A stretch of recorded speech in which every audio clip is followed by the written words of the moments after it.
പത്മ. ലളിതാ സഹസ്രനാമം അടുത്ത വരികളിലേക്ക് കടക്കുന്നു. ഇന്ന് ദേവിയുടെ കടാക്ഷം, അനുഗ്രഹം, ആ സദാശിവ സ്വരൂപത്തിലേക്ക് നമ്മളെ എത്തിച്ചേർക്കുന്നത് എങ്ങനെ എന്നുള്ള വരികളാണ്. സംഹാരിണീ രുദ്രരൂപ തിരോധാനകരീശ്വരി. നമ്മളെല്ലാവരും ജപിക്കുമ്പോഴും പ്രാർത്ഥിക്കുമ്പോഴും എല്ലാ മന്ത്രം ജപിക്കുമ്പോഴും ഉള്ളിൽ എപ്പോഴും ഒരു സംശയവും പേടിയുണ്ട്. എന്തുകൊണ്ടാണ് കാര്യങ്ങൾ മാറാത്തത്? അതിനെയാണ് ആദ്യം അമ്മ സംഹരിക്കുന്നത്. അതാണ് സംഹാരിണി. നമ്മളുടെ സകല ഭയത്തെയും പേടികളെയും സകലവിധമായ സംശയങ്ങളെയും എല്ലാത്തിനെയും അപ്പാടെ വേരോടുകൂടി പിഴുതങ്ങറിയും. പിന്നെ അതിനെപ്പറ്റി ചിന്തിക്കാനുള്ള സമയം തരത്തില്ല. സാധനയിൽ ഉറച്ച് വിശ്വസിച്ച് അത് ജപിക്കുകയാണെങ്കിലുള്ള കാര്യമാണ് പറഞ്ഞത്.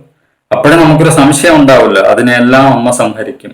സംഹാരിണി, ഉള്ളിൽ ആഴത്തിൽ അമ്മ ആ സംഹാര താണ്ഡവമാടും, സംഹാരിണിയായി മാറും. കാരണം രുദ്രരൂപ, രുദ്രമാണ്. രുദ്രം എന്നാൽ രവരൂപത്തിൽ ഭഗവാൻ ശബ്ദത്തോടുകൂടി ഘോരരൂപനായാണ് ഇവിടെ ഭഗവാൻ. അതാണ് രുദ്രൻ. ഒരു ശബ്ദമുണ്ട്. ആ ശബ്ദം എന്തിന്റെയാണ്? ആ പ്രണവത്തിന്റെ ശബ്ദം, ഉള്ളിലെ ഓംകാരത്തിന്റെ ധ്വനി, നമ്മളുടെ ജപത്തിന്റെയും മന്ത്രത്തിന്റെയും ശബ്ദം. അങ്ങനെയുള്ള രുദ്രരൂപയായി മാറി അമ്മ സംഹരിക്കുന്നു. തിരോധാനകരീശ്വരി, തിരോധാനം. ഈ തിരോധാനത്തെ നമ്മൾ വളരെ സാധാരണ വാക്കായിട്ടാണ് പ്രയോഗിക്കുന്നത്. എന്നാൽ ഇവിടെ ആ അർത്ഥത്തിലല്ല. 5 തരം പ്രക്രിയകളാണുള്ളത്. അതിൽ സൃഷ്ടി, സ്ഥിതി, സംഹാരം നമ്മൾ കേൾവിയുള്ളതാണ്. അത് കഴിഞ്ഞാണ് തിരോധാനം.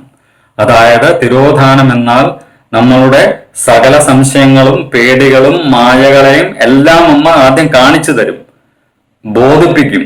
പേടിക്കടാ നീ, പേടിക്കടി എന്ന് പറഞ്ഞ് കാണിക്കും. സംശയിക്ക്, എല്ലാത്തിലും സംശയിക്ക്, പേടിക്ക് എന്ന് നമ്മളെ ഇങ്ങനെ പ്രലോഭിപ്പിച്ച് ഇതെല്ലാം അനുഭവിച്ച് ഒരു സമയമാകുമ്പോൾ ചേർത്തങ്ങ് പിടിക്കും. കൺസീൽമെന്റ് എന്ന് പറയും.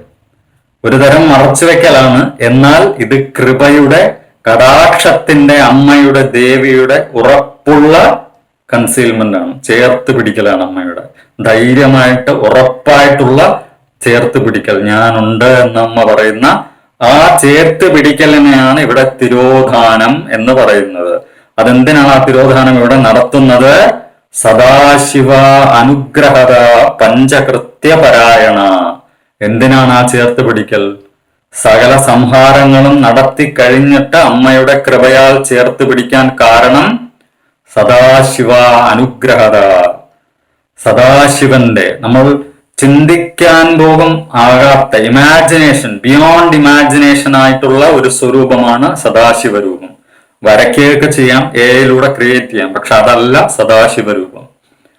എല്ലാത്തിലും ആഴത്തിലുള്ള ആ സദാശിവൻ, എല്ലാത്തിൻ്റെയും പ്രൈമോഡിയൽ ആയിട്ടാണ് സദാശിവരൂപം. ആ സദാശിവന്റെ, സദാശിവനോട് ചേർന്നുള്ള ദേവിയുടെ അനുഗ്രഹത.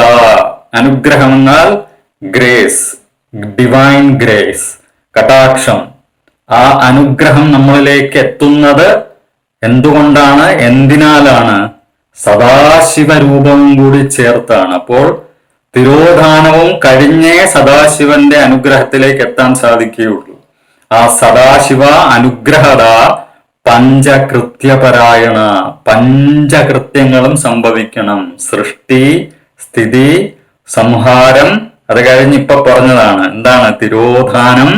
അത് കഴിഞ്ഞേ ഉള്ളൂ അനുഗ്രഹം.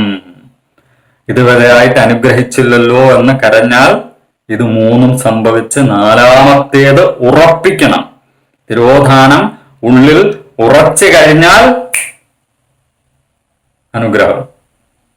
അതുവരെ പഞ്ചകൃത്യങ്ങളെ നമ്മൾ ധർമ്മത്തിൽ അധിഷ്ഠിതമായ അമ്മയുടെ ജപത്തിൽ തുടർന്നുകൊണ്ടേയിരിക്കുക.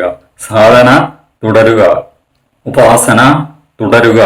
സംശയങ്ങളും പേടികളും എല്ലാം ഉണ്ട്, തടസ്സങ്ങൾ വന്നുകൊണ്ടേയിരിക്കും. ഉറച്ചു നിൽക്കുക. വീരാരാധ്യ. ജപത്തിൽ തുടരുക, സാധനയിൽ തുടരുക. അതിനാലാണ് ഈ വരി കൃത്യമായിട്ട് പറയുന്നത്.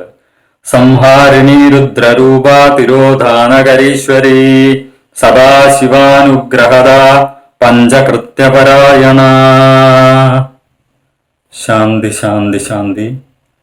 അമ്മേ ശരണം. പത്മ.